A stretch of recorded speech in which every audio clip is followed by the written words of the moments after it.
Who do some refer to as the father of modern music, bridging Renaissance to Baroque? Well, today I want to tell you about an Italian composer by the name of Claudio Monteverdi. Claudio was born in 1567 in Cremona in Italy. This is the same region that was very famous for violins, like Stradivari was from there. He was born into an upper middle class family. His father did very well for himself. His mother was lovely, but she passed away quite young in his life. Now, education and culture was very important in his family, and his father quickly saw that he had a lot of talent for music.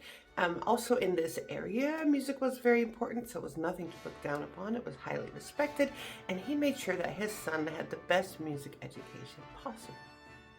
He went and studied with the cathedral's music director, who himself was a composer, and there he learned counterpoint, vocal harmony, sacred compositions, and he did well. He did very well. And his first public music was when he was only 15 years old.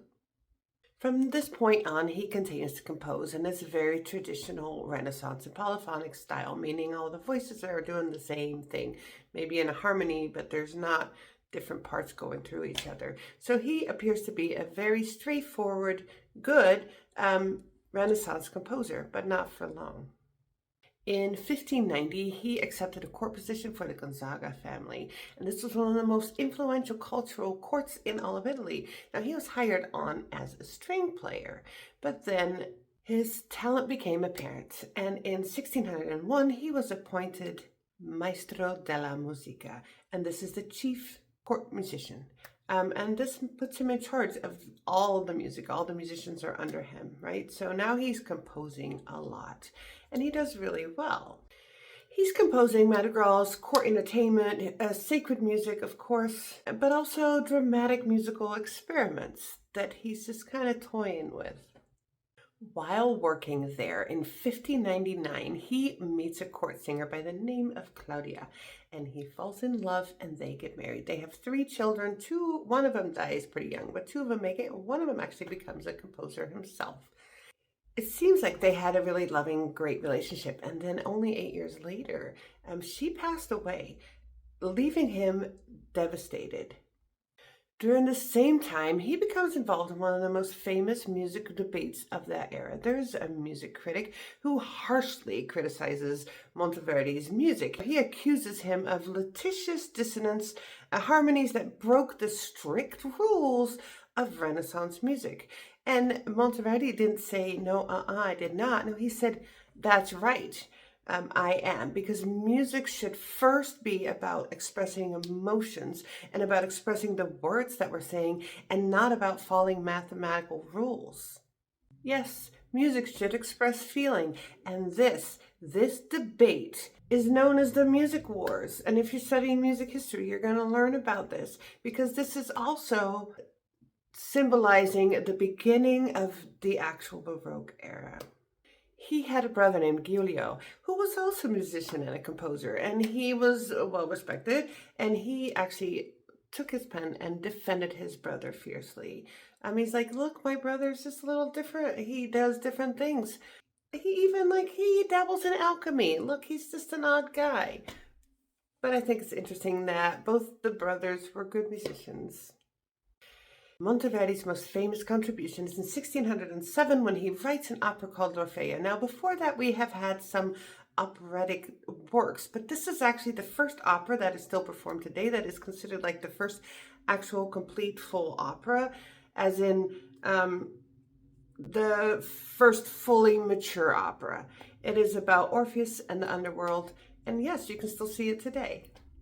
And we see opera and it's lovely, but someone has to really start things, and we never really completely think about what does that mean? Like, you're breaking rules, people are against you, definitely critics. But here he is, and there's this expressive solo singing. There is orchestra, dramatic storytelling, emotional musical writing. The result was a powerful new art form. Thank you, Monteverdi. Despite his success, his job became more difficult. He was unhappy since his wife had passed away. There were also some financial disagreements, and so the court let him go. And so suddenly he finds himself without a job, but he needs to raise 2 kids. But not to worry, because In 1613, he is appointed Maestro di Capella at St. Mark's Basilica. This is one of the highest positions that you could have in not just Italy, all of Europe. So in Venice, he starts rebuilding the musical program at St. Mark's, and he writes magnificent sacred works combining voices, instruments, and these grand spatial effects that he has in his music. He remained in this position for 30 years, becoming one of the most respected musicians in all of Europe. When he is around 65 years old in 1632, he makes a very interesting decision. He leaves his position and becomes a Catholic priest. This doesn't mean that he quit composing. Actually, on the contrary, he continued to compose, and maybe that was part of the why he did this. He didn't have all these other things holding him down, all these other responsibility, and he was really focused on his music. He writes quite a bit of opera, and a lot of them have been lost. We don't have many operas. We have proof that it was, or like fragments of it, but most of them are lost. But he writes operas, and two of them we still have. And these operas show remarkable psychological depth and realism, portraying human emotion, love, of course, political, issues also. What we have left of him was great, but he was writing a lot of opera during this time. Quite a bit later, at the age of 76 in 1643, he passed away in Venice, Italy. He was buried there, and he leaves such an amazing legacy. He was highly respected and celebrated during his life, but actually after Baroque music kind of faded away, so did his music, and so did his name recognition. And as often as I've talked about, people forgot about his works. But then in the early 20th century, a lot of his music was rediscovered. Musicologists started really looking at this. Music historians were studying what the context and importance of his music really was. And it is a lot.